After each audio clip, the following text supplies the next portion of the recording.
السلام علیکم۔ آج جمعہ ہے، اکتوبر کی 17 تاریخ۔ میں ہوں خالد حمید، خبروں کے ایک بلیٹن کے ساتھ۔ خیبر پختونخوا کے دو مختلف قبائلی علاقوں میں سیکیورٹی فورسز نے جمعے کے روز خودکش حملے سمیت بموں کے 2 حملوں کو ناکام بنانے کا دعویٰ کیا ہے۔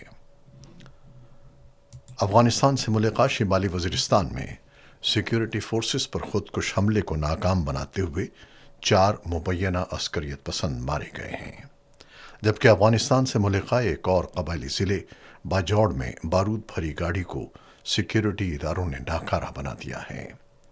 اس واقعے میں کسی قسم کے جانی نقصان کے بارے میں تفصیلات نہیں ملی ہیں۔ سیکیورٹی ذرائع کے مطابق شمالی وزیرستان کے علاقے میر علی میں خارج نے سیکیورٹی فورسز پر خودکش حملے کی کوشش کی، جسے فورسز نے ناکام بنا دیا اور 4 مبینہ غیر ملکی دہشت گرد مارے گئے۔ سیکیورٹی ذرائع نے بتایا ہے کہ ایک خارجی نے بارود سے بھری گاڑی سیکیورٹی فورسز کے کیمپ کی دیوار سے ٹکرائی، جو دھماکے سے پھٹ گئی، جبکہ 3 مزید خارجیوں نے کیمپ کے اندر داخل ہونے کی کوشش کی۔ سیکیورٹی ذرائع کا کہنا ہے کہ بروقت اور بہادرانہ کارروائی کے نتیجے میں تینوں خارجی کیمپ کے باہر ہی ہلاک کر دیے گئے، جبکہ اس دوران سیکیورٹی فورسز کا کسی قسم کا کوئی نقصان نہیں ہوا۔ اسی طرح باجوڑ کے علاقے تنگئی مامند میں سیکیورٹی فورسز نے گاڑی میں موجود بھاری مواد کو بروقت کارروائی کرتے ہوئے ناکارہ بنا دیا۔ ذرائع کے مطابق بارود بھری گاڑی رات کے وقت سڑک کنارے چھوڑ دی گئی تھی۔ سیکیورٹی ذرائع کا کہنا ہے کہ پچھلے 2 دن میں افغان طالبان کے حمایت یافتہ 88 خوارج مارے جا چکے ہیں، اور آخری خوارج کے خاتمے تک افواج اور قانون نافذ کرنے والے ادارے ملک کے دفاع کے لیے ڈٹے رہیں گے۔ دریں اثنا سیکیورٹی فورسز نے باجوڑ میں فتنۃ الخوارج کی سینکڑوں کلوگرام بارود سے بھری گاڑی پکڑ لی ہے۔ ترجمان دفتر خارجہ شفقت علی خان نے کہا ہے کہ پاکستان اور افغانستان کے درمیان سرحدی مسائل کے پرامن حل کے لیے تعمیری اور سنجیدہ مذاکرات جاری ہیں۔ ہفتہ وار میڈیا بریفنگ میں ترجمان نے بتایا کہ پاکستان نے متعدد بار افغانستان میں موجود فتنۃ الخوارج کے خطرے سے خبردار کیا ہے۔ انہوں نے کہا کہ 11 سے 15 اکتوبر کے دوران طالبان فورسز کی جانب سے سرحد پر اشتعال انگیز کارروائیوں پر پاکستان کو گہری تشویش ہے، تاہم پاکستان نے اپنے دفاع کے حق کے تحت ان حملوں کا بھرپور اور مؤثر جواب دیا ہے۔ شفقت علی خان کے مطابق جوابی کارروائی صرف دہشت گرد عناصر اور ان کے ٹھکانوں کے خلاف تھی، شہری آبادی کو کوئی نقصان نہیں پہنچا۔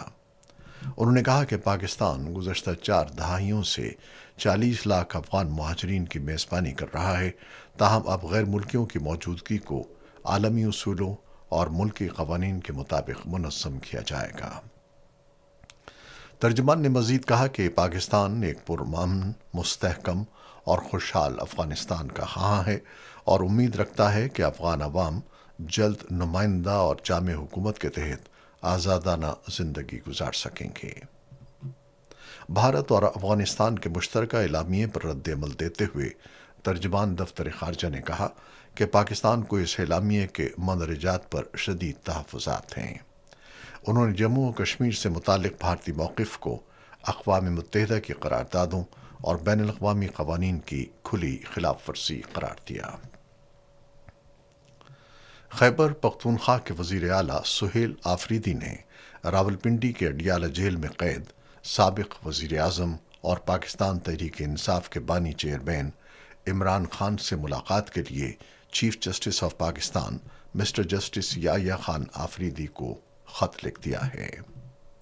ایک روز قبل سہیل آفریدی نے خیبر پختونخوا اسمبلی کے ممبران سمیت درجنوں افراد کے ہمراہ اڈیالہ جیل راولپنڈی جا کر عمران خان سے ملاقات کی کوشش کی تھی، مگر وفاقی اور پنجاب حکومت نے انہیں عمران خان سے ملاقات کرنے نہیں دی۔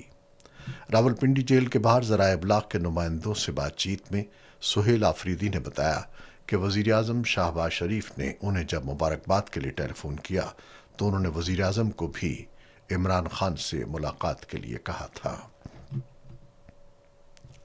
سفارتی ذرائع کے مطابق پاکستان اور افغان طالبان کے درمیان آج دوحہ میں اہم مذاکرات ہو رہے ہیں۔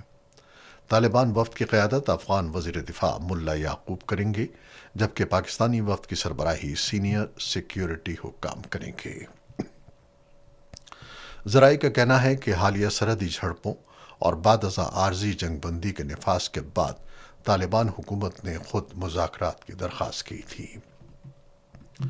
اطلاعات کے مطابق اقوام متحدہ کے سلامتی کونسل کی جانب سے بعض طالبان رہنماؤں کو سفر کی اجازت نہ ملنے کے باعث کابل حکومت نے اپنے مذاکراتی وفد میں تبدیلی کی ہے۔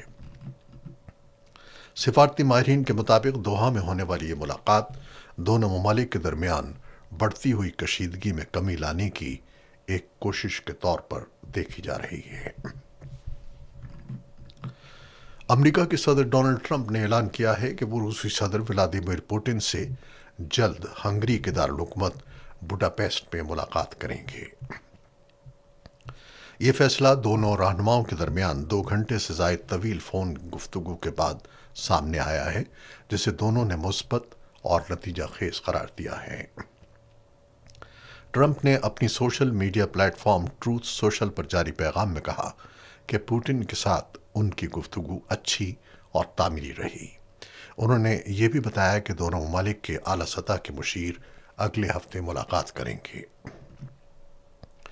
امریکی صدر کے مطابق بوڈاپیسٹ میں ہونے والی یہ ملاقات اس بات کا جائزہ لینے کے لیے ہوگی کہ آیا روس اور یوکرین کے درمیان جاری بے وقار جنگ کا خاتمہ ممکن بنایا جا سکتا ہے یا نہیں۔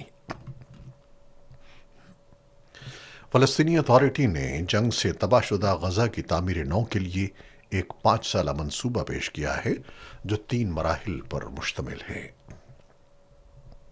منصوبے کا مقصد غزہ کو دوبارہ آباد کرنا اور اسے مستقبل میں ریاست فلسطین کا فعال، مربوط اور ترقی یافتہ حصہ بنانا بتایا گیا ہے۔ فلسطینی وزیر اعظم محمد مصطفیٰ نے جمعرات کو اقوام متحدہ اور بین الاقوامی سفارتی عہدیداروں سے ملاقات کے دوران یہ منصوبہ پیش کیا۔ تاہم ابھی بھی غیر یقینی موجود ہے کہ جنگ کے بعد اس خطے کے انتظام میں فلسطینی اتھارٹی کا کیا کردار ہوگا۔ امریکہ کے صدر ڈونلڈ ٹرمپ کی جانب سے پیش کردہ امن منصوبے میں فلسطینی ریاست کے قیام کو مکمل طور پر خارج نہیں کیا گیا، اور اس میں یہ تجویز بھی شامل ہے کہ اصلاحات کے نفاذ کے بعد فلسطینی اتھارٹی کو ایک باقاعدہ کردار دیا جائے۔ دوسری طرف اسرائیلی وزیر اعظم بنجامن نیتن یاہو نے اپنے موقف میں واضح کیا ہے کہ وہ فلسطینی ریاست کے قیام کے خلاف ہیں اور رام اللہ میں مقیم فلسطینی اتھارٹی کے غزہ کے بعد کے انتظام پر حکمرانی کے امکان کو عملی طور پر مسترد کر چکے ہیں۔ غزہ میں جنگ بندی کے بعد اقوام متحدہ نے ہنگامی نوعیت کی امداد کی ترسیل تیز کر دی ہے۔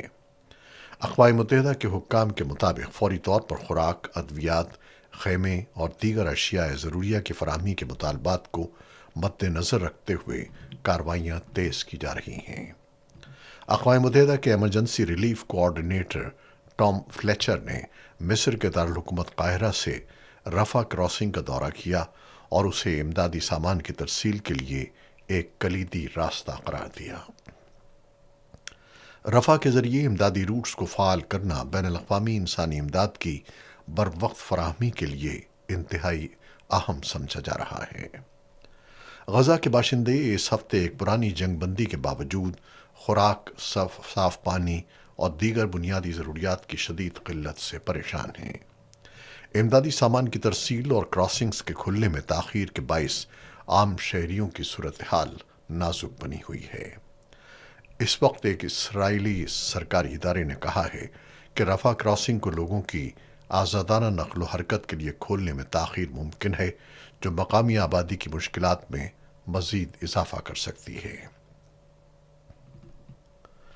امریکی حکام کے ایک بیان کے جواب میں بھارتی ذرائع نے اس دعوے کی تردید کی ہے کہ بھارت نے روسی تیل کی خریداری آدھی کر دی ہے۔